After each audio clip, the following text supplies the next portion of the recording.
There was a time in Africa when a stranger could walk into any village and be welcomed like family.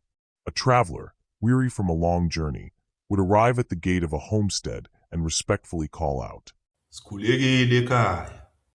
Isisu sokuhamba singakanani singangenso yenyoni. With these words, he was announcing his presence to the household. He was saying, I am a traveler seeking shelter. My needs are small, no bigger than the stomach of a bird. And before the night ended, that traveler would have a place to sleep, food to eat, and people who cared about his safety. That was the Africa of Ubuntu.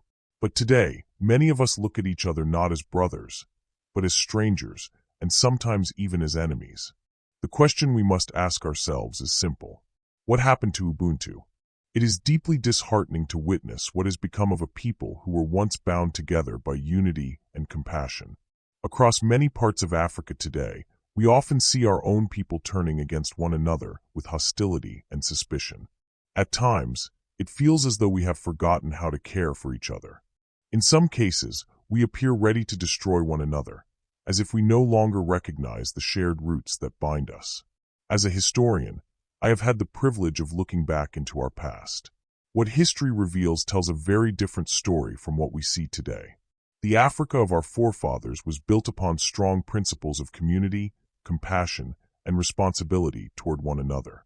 People did not only care for those they knew personally.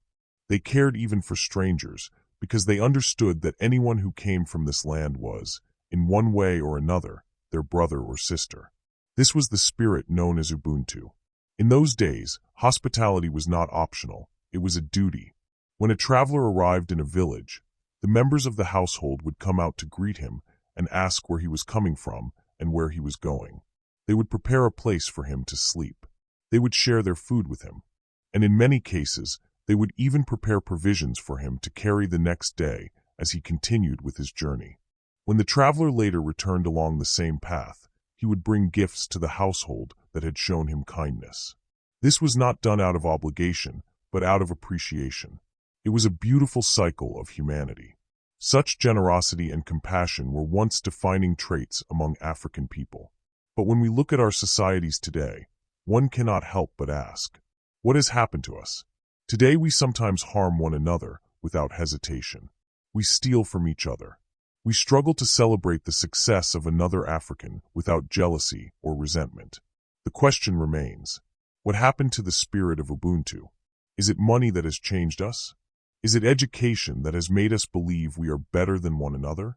When we carefully observe other communities around us, we notice that many still maintain strong bonds among their people. They uplift one another. They support one another. They ensure that opportunities circulate within their communities. For example, in many Muslim communities, when a young man reaches the stage of manhood and is preparing to marry, members of the community gather together. They contribute resources to help him begin his life with dignity.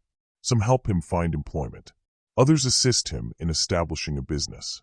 They understand that when one member becomes stable, the entire community becomes stronger. And one cannot help but ask again, is this not the kind of society we once were? Among our forefathers, when a young man was beginning his life as the head of a household, he was often given land. He would also be provided with livestock so that he could feed and sustain his family. This practice was known as ubusisa. It ensured that families were stable. It ensured that children grew up in environments of responsibility and dignity. And because of these traditions, African societies were once organized, secure, and thriving. Today, however, many of our young people are growing up in a very different environment. From a young age, some find themselves caught in cycles that lead them to destroy the very communities that raised them. Individualism has taken root. Many are taught to think only of themselves, to measure success by personal wealth, status, and recognition. But a society that loses its sense of community begins to weaken from within. When people begin to boast about what they have while looking down on others, resentment begins to grow. Envy begins to spread. And eventually, division replaces unity. The modern way of life often celebrates the individual above the community. But the truth is simple. No society can survive for long if its people stop caring for one another. If we do not reflect on the wisdom of our ancestors, we risk losing the very foundations that once made our societies strong. The future of our people will not be secured by wealth alone. It will not be protected by education alone. And it will not be guaranteed by power alone. Our survival, as it has always been, depends on our ability to recognize one another as family. The day we begin to see each other again as brothers and sisters, the day we begin to celebrate one another instead of envying one another, the day we begin to lift one another instead of tearing each other down, that will be the day the spirit of Ubuntu returns. And when Ubuntu returns, Africa will rise again, not through competition, but through unity. For our ancestors left us with a truth that is as powerful today as it was centuries ago. Umuntu mumuntu ngabantu. A person becomes a person through other people. If we remember this, and if we choose to live by it again, then the future of our people will not be one of decline, but one of restoration.